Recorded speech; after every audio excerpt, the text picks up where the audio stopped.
By the word of God were the heavens made, and out of the host of them by the breath of his mouth. He gathereth the waters of the sea together as a heap. He layeth up the depths in storehouses. Let all of the earth fear the Lord. Let all the inhabitants of the world stand in awe of him. For he spake, and it was done.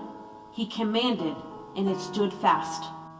For by him were all things created, that are in heaven and that are in earth, visible and invisible, whether they be thrones, or dominions, or principalities, or powers.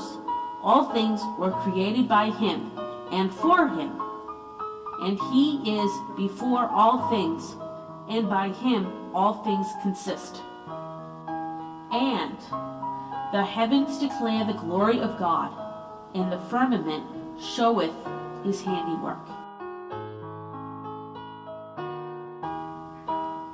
But sadly, many, even most people, will not take notice of what is clearly before them.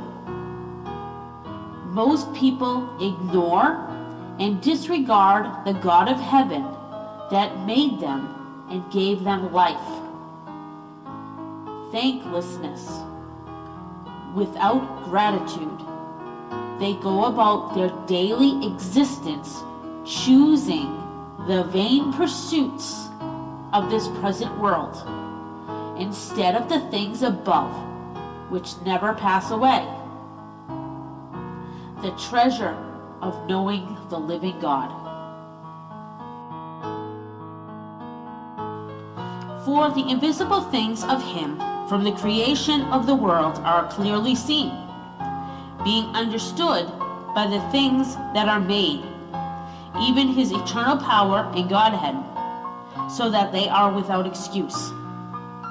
Because that, when they knew God, they glorified him not as God, neither were thankful, but became vain in their imaginations, and their foolish heart was darkened.